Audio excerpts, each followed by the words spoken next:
What's up, guys? I figured since I've been sending you pictures of all this for the last little bit, might as well show you how it all works now that it works. So what we're simulating here is a standard vacation rental out here, bigger home, but you could upscale this or downscale this to any size home really, or commercial business. So what we have here is a 3-zone FCU.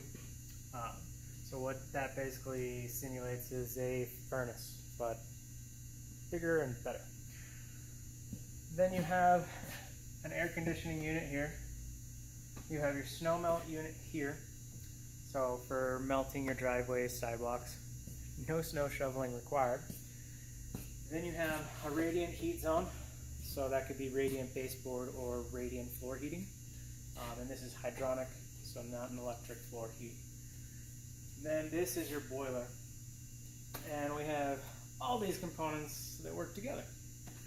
So the boiler has a lot of safety features incorporated into it, because obviously, you know, if you had an unsafe boiler, you kind of have a bump. So we have a low water cutoff sensor here, and all that does is sense if there's water in the unit, and if there is, it just lets the 24-volt signal go on to the next part. The next part is an aquastat. It senses the temperature. So if the temperature is too high, it'll shut it off. If it goes too low, it'll kick the unit back on. Then it goes to an air proving switch. And this air proving switch senses the pressure that this inducer fan creates. Once this inducer fan turns on, it will create a vacuum in this tube, which will close the diaphragm, which will close the contacts in here, allowing the 24-volt signal to go into our boiler control unit. Our boiler control unit is in charge of lighting our igniter, whether it be hot surface or a traditional spark style, and we're dealing with the spark. And then it is also in charge of turning on your pilot valve or your main valve for your gas. And there's also a safety feature built into the sparker. Pretty much all the boilers and furnaces have this now that are at least gas fired.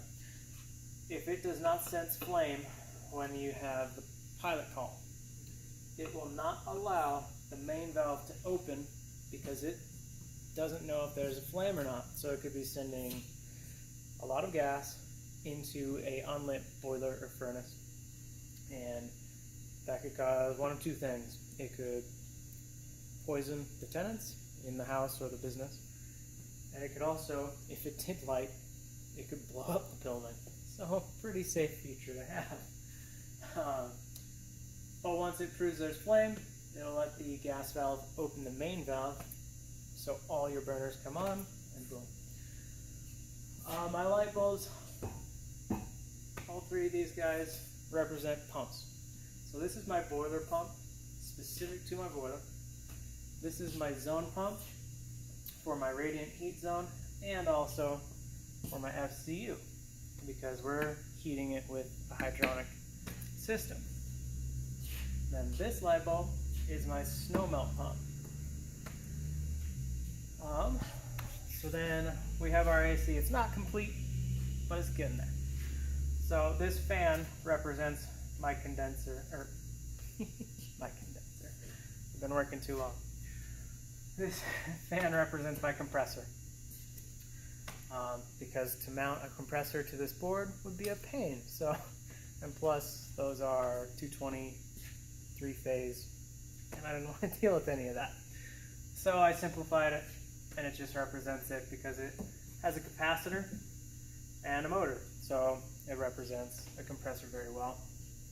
This is my AC contactor. So it's 24 volts signal on my coil, and then 120 in this case. Usually it's 220 or higher through the contactor for the high voltage side.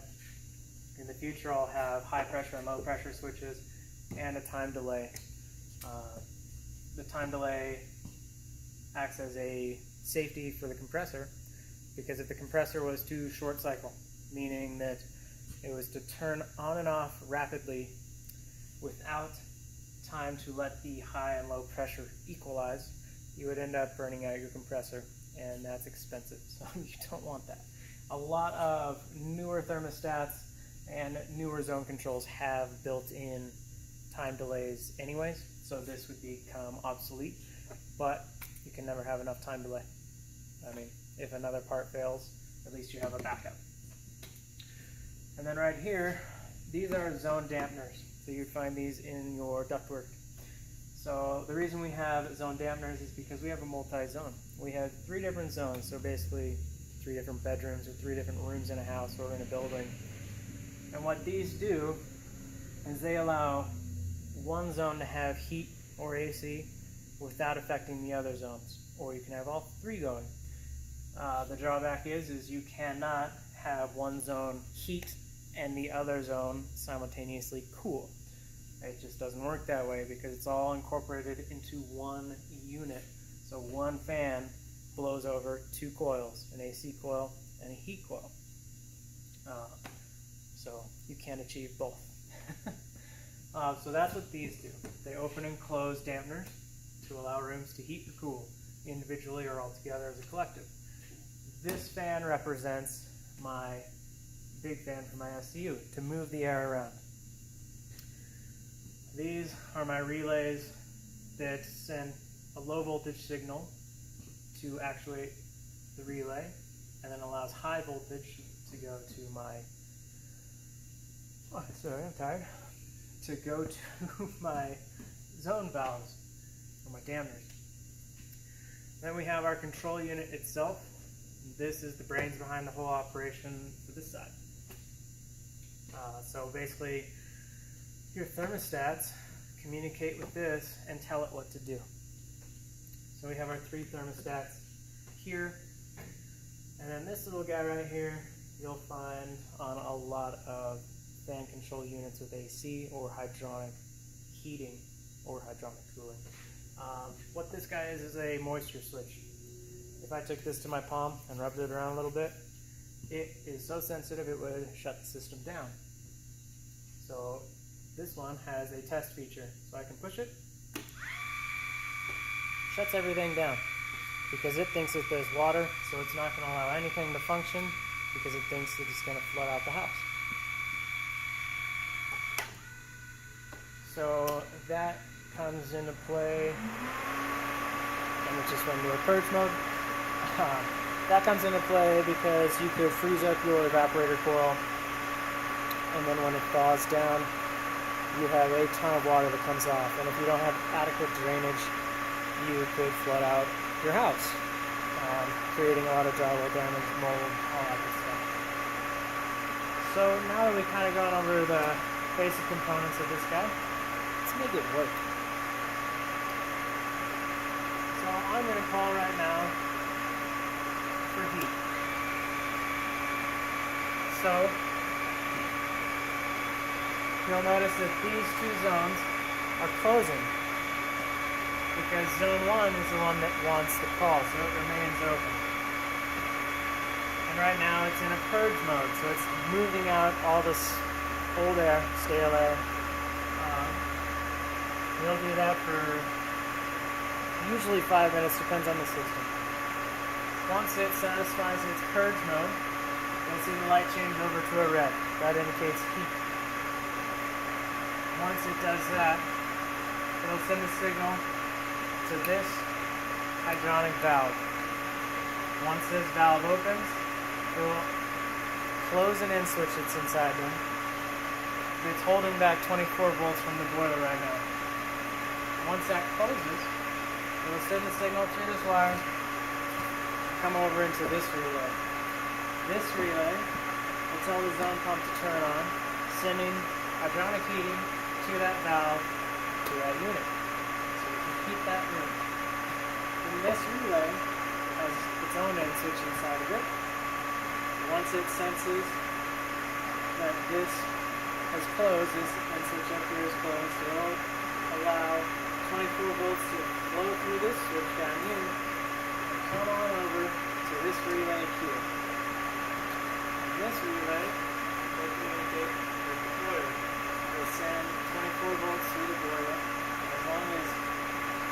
thermostat says that it needs heat. Low water switch hasn't activated. It will allow it to flow. Turn on the boiler. We'll see that momentarily. And then we have our own radiant heat zone. Say we wanted the garage to be heated, but we didn't want to force air through the garage. Did you turn it on? Got me. And you see how fast that works. This zone valve is already open, closing the contacts here, allowing the pump to turn on, allowing the boiler to turn on. It happens very fast. I can shut this back off.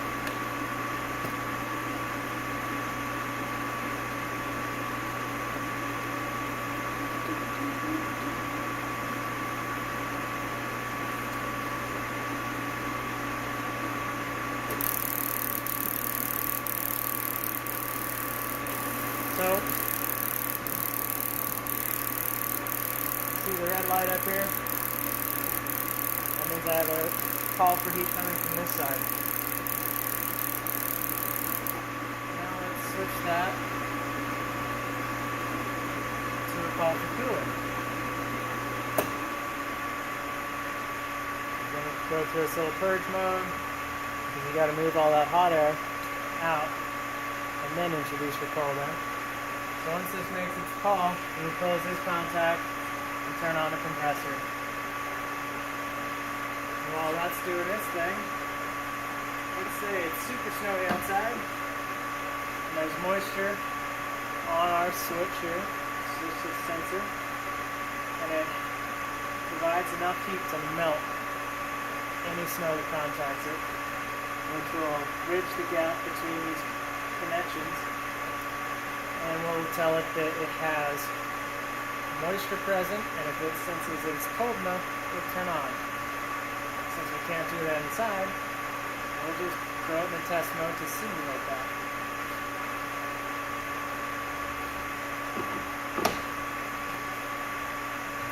So it's going to turn on its own pump to start circulating the hydraulics. And then this has a built-in time delay. It's like 30 seconds or so. After 30 seconds, it's going to send a signal to this root relay right here, which is going to communicate with the boiler. Turn the boiler on to provide heat for this system. So they all can work independently of each other. There you see the boiler pump is turned on. My inducer motor is turning on. This light indicates that my pressure switch has proven that we have airflow through our inducer motor. If that inducer motor was not to fire, it would not produce a vacuum. It would not close the switch. It's a big safety feature because a lot of these boilers are indoors. Some of them are in people's closets, depending on the setup. So, if continuous fire without that inducer motor operating, you can kill everybody in the household from carbon monoxide. So, kind of a big deal. So right now you hear that my sparker's trying to go. If I was to introduce a flame there, it would allow my main valve to open up and fire the burner, which I will be building, but I don't feel like doing that today. So I will have a burner here, and that should be entertaining because it's going to be tiny. And I don't know if the gas valve will be able to go down that low to be able to supply the adequate gas pressure for it. So you can see that my compressor for my AC is turned on. So right now we're sending cold air to zone 1. We're also trying to heat up our snowmelt.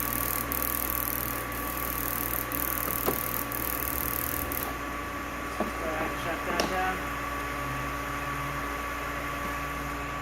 And we will shut this down. So you can see, even though I have multiple sections running,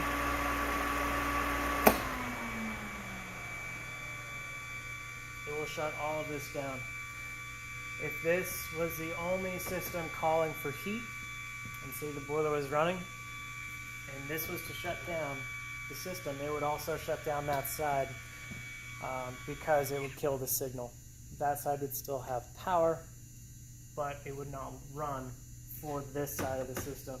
These could individually call, and the boiler would turn on to meet their calls because there is no safety switch for moisture on those systems.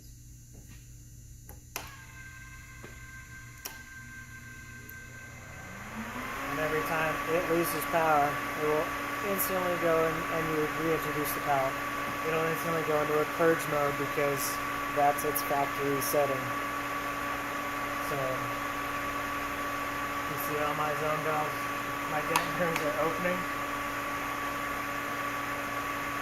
allowing the air to flow, to purge out any stale air, hot air, or cold air.